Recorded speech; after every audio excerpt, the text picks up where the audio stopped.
За сайн байцгаана уу. За өнөөдөр 10 гишүүнтэйгээ групп чат найзлахгүй байсан ч гэсэндээ үүсгэж болно. За энэ тухай зааж өгье. За жишээ нь энэ 119 дугаар аравт дээр одоо найзын хүсэлт илгээхгүй ч гэсэндээ энэ хүмүүст ингээд групп чат үүсгэх тухай ингээ үзүүлье. За тэгээд энэ зөвхөн групп чатан дээр л болно шүү. Одоо групп одоо нэг Facebook групп байдаг шүү дээ. Тэрэн дээр болохгүй.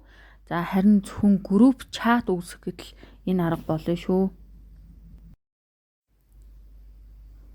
За мэдээж мессенжер чат руугаа орно. За тэгээд тэр дээр харагдаж байгаа жижигхэн үзэг хэсгэн дээр дарна. За энэ дээр шинэ групп үүсгэх зүйлс байдаг. За энэ ихний харагдаж байгаа бол одоо байгаа группүүдээсээ хайх. За тэр доотлолт нь харагдаж байгаа энэ дугуйлсан нь болохоор шинээр групп чат үүсгэх хэсэг.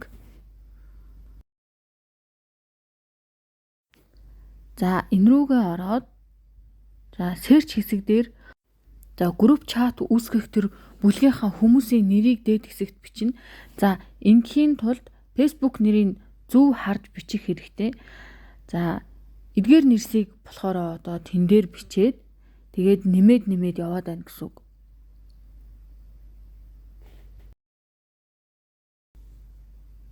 За ингээд бичээд за зөв бичиж хайх хэрэгтэй шүү. Үгүй бол ингээд гарч ирэхгүй. За Очирбат инкватор очки гэд хайна. За эхний хүн нь одоо мөн хэсгийг харахын тулд Facebook руугээ шилжээд за тэр цэнгэрдэж харагдаж байгаа зурган дээр дарангуут ингээд одоо нүүр зураг профайл нь гараад ирнэ. За зөв байгаа учраас чат руугаа ороод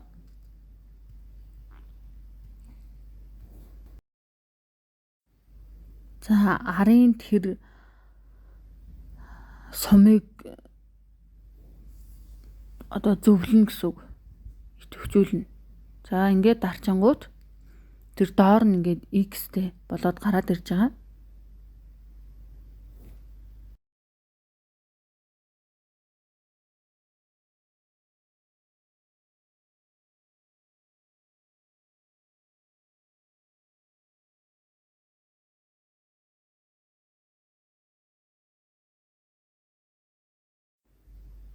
За ингээд дараачихыгаа хүнийг нь бас ингээд бичнэ.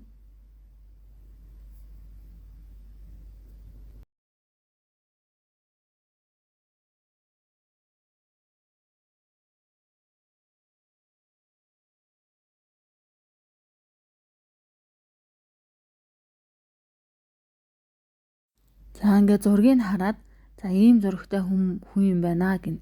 За ер нь бол одоо ингээд групп чат нээж яхад Facebook дээр байгаа ингээд соёлоо гэсэн бүх нэртэй хүмүүс гарч ирдэг. За тэнгуут нь тэр дундаасаа зургийг сайн харж агаад зөв зурагтай хүнээ сонгоно шүү. Тэгэхгүй л хэдүүлээ нөгөө найзлаагүй учраас танихгүй хүнээс нэмчин гэсэн үг. За ингээд гих мэтчлэн бүх гишүүдээ нэмээд за тэр дээр харагдж байгаа цэнхэр next товчон дээрээ дарна. Тэнгүүт нэр бичих хэсэг гарч ирнэ. За тэр улаан сумаар зааж байгаа. За энэ хэсэг дээрээ нэрээ бичээд за би энэ 10-т 119-т групп нээж өгсөн учраас нэрийг бичээд за greet товчон дээр дараад за тэнгүүт ингээд групп чат чи ингээ үүсээд гараад ирж байгаамаа.